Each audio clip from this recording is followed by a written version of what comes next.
कार्यक्रम के आयोजन सचिव भाई जयंत उपाध्याय साहब को और इस सत्र के अध्यक्ष अग्रज डॉक्टर विजय कुमार सर को, मैं सभी आयोजक मंडल और दर्शन परिषद के सभी पदाधिकारियों को अपना सादर प्रणाम निवेदित करता हूं।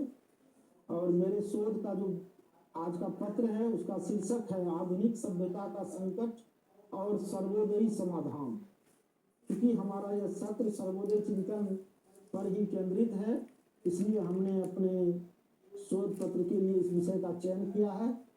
और इस शोध पत्र को हमने 2-3 भागों में बांटा है।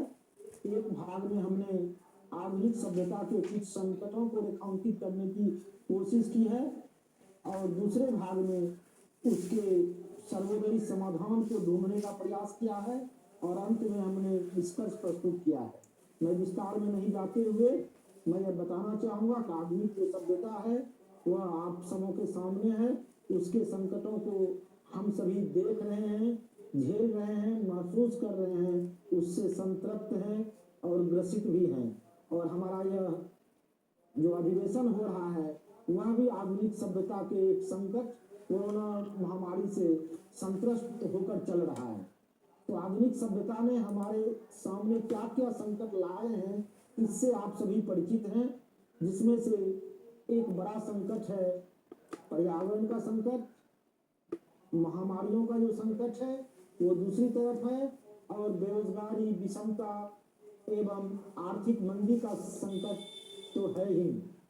तो इसमें हम देख रहे हैं कि एक तरफ मनुष्य यहाँ विकास के बड़े बड़े दावे कर रहा है, बड़ी बड़ी अट्टालिकाएं बन रही है, हम तथाकथित टेक्नोलॉजी में काफी आगे जा रहे हैं, लेकिन हम ये देख रहे हैं कि लगातार मानवीय मूल्यों का क्षरण हो रहा है, हमारी सामाजिकता कहीं न कहीं बाधित हुई है और तथाकथित ग्लोबल विलेज में भी हम रहते हुए हम अपने पड़ोसी से भी दूर चले जा रहे हैं।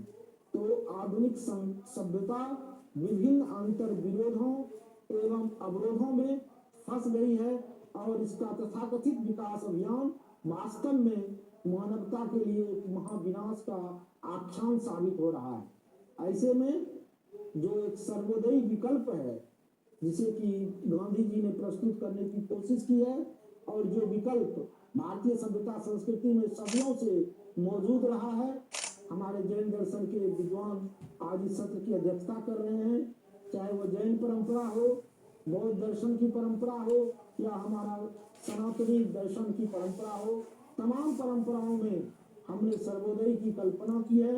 हमने वसुधैव कुटुंबकम एवं सर्वे भवन्तु सुखिनः का संदेश दिया है और हमारी यह मूल मान्यता है कि सभी मनुष्य ही नहीं बल्कि चराचर जगत एक है और सबों में एक ही ईश्वर या आत्मा का चैतन्य का वास है।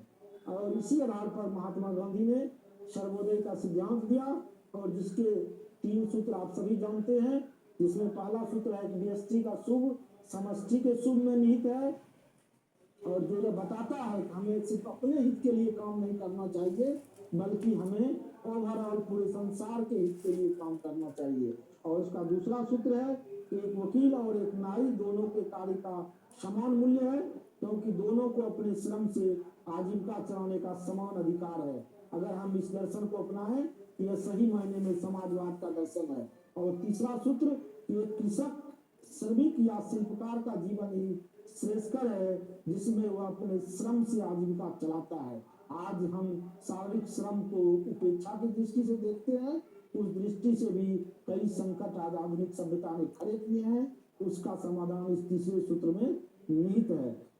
संक्षेप में मेरा यही मानना है कि आधुनिक सभ्यता ने भले ही हमें भौतिक विकास की ओर, तथाकथित भौतिक विकास की ओर अग्रसर किया हो, लेकिन वास्तव में हमारी मानवीय चेतना, हमारी सामाजिकता और हमारा नैतिक विकास अवरुद्ध हुआ है।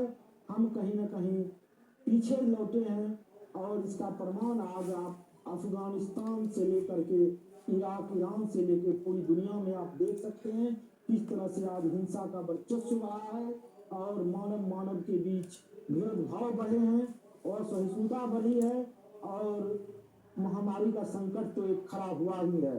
इसलिए दुनिया को इन संकटों से बचाना है तो सर्वोदय के विकल्प की ओर हमें आगे बढ़ना होगा।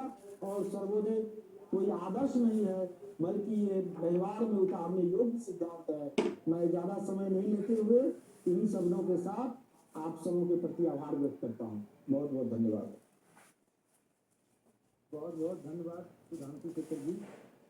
अगली वक्ता हैं डॉक्टर अदिति विश्वास, पूर्वी सिंहभूमि जिले से हैं आप। मैं आपसे अनुरोध करता हूँ, उनके पत्र का विषय है नारी उत्पीड़न और सर्वोदयी चिंतन में उसके निदान, एक समीक्षात्मक व्याख्या। पत्र वाचन आरंभ करें।